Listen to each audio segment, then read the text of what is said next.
My name is Elizabeth Lunsford. I'm with Alltech, a territory sales representative here in Kentucky and Tennessee. And today I'm here with Dr. Jeffrey Bewley.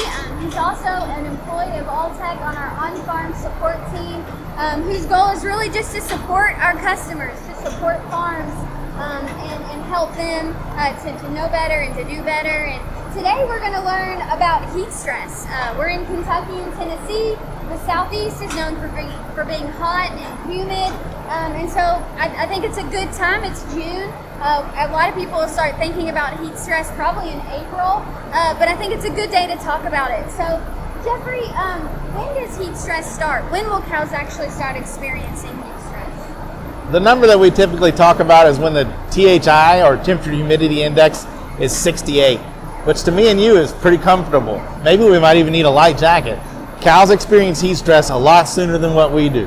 Right. So what are some of the signs of heat stress? What are we going to see the cows doing that's going to tell us that they are experiencing heat stress? Respiration rate is probably the first thing that I look at. We can visually see that the cow is breathing faster. When it gets really hot, we may see them panting or even seeing some saliva coming out. We certainly would see an increased core body temperature if we measure the temperature. We see reduced feed intake, we see reduced milk yield, we see cows standing up more because they stand more because they're exposing more of their body surface area to the air. So those are some of the signs that we would see. Yeah. So what are some of the negative impacts of heat stress? So obviously they're standing more. I mean, obviously there's implications of these things. So what are some of the negative impacts of heat stress? The biggest one I think that we think about is decreased milk yield. That affects our bottom line, decreases our revenue. So decreased milk yield would be the first thing that we would see. Certainly decreased feed intake, that ties into the decreased milk yield. Decreased reproductive performance. Cows tend to not show heats as strongly during the summertime. During the hotter temperatures, our conception rates may go down. Cows will stand more. Standing leads to more lameness. That lameness increase may not actually occur till the fall, but that's another negative side effect of having heat stress. Right. And I've heard you talk a lot about a summer-winter ratio. I mean, everyone experiences, for the most part, a dip during the summer, especially in this area.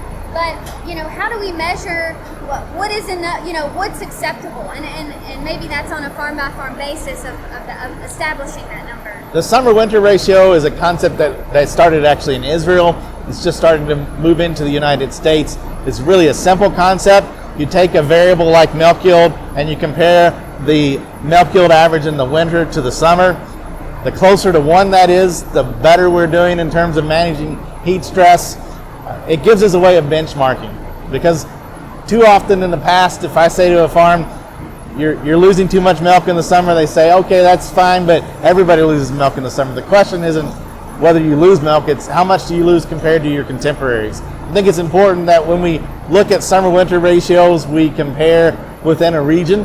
So compare farmers in Kentucky to farmers in Kentucky, not farmers in Florida to farmers in Oregon, because the conditions are so different. But it gives us a way of making some comparisons, and again, looking for that summer-winter ratio to be as close to 1 as possible. Yeah. And like you always say, if you don't measure it, you can't manage it.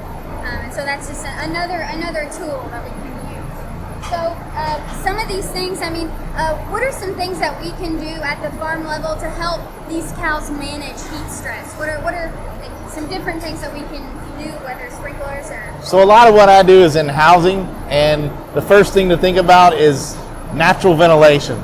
A lot of that comes to when we're building the barn, but we want to maximize natural ventilation because it's free.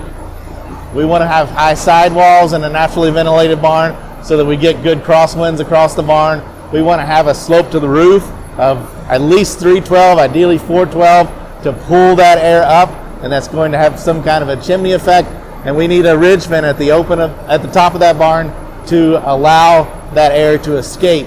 So those are things we do in terms of natural ventilation. For supplemental cooling, which we do need to think about, we start maybe thinking about fans over the feed bunk, fans over the stalls, fans over bedded pack areas. Those are really critical factors. And then soakers in humid environments. We need a soaker to really wet the skin of the cow. And then in more arid, drier climates, we can work with misters. Obviously, we're here to help. We thank you guys for joining us today.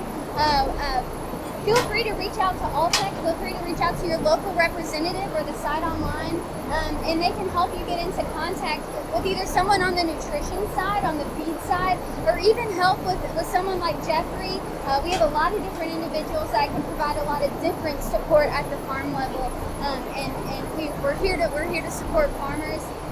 And so I appreciate your time. Contact us if we can do anything to help.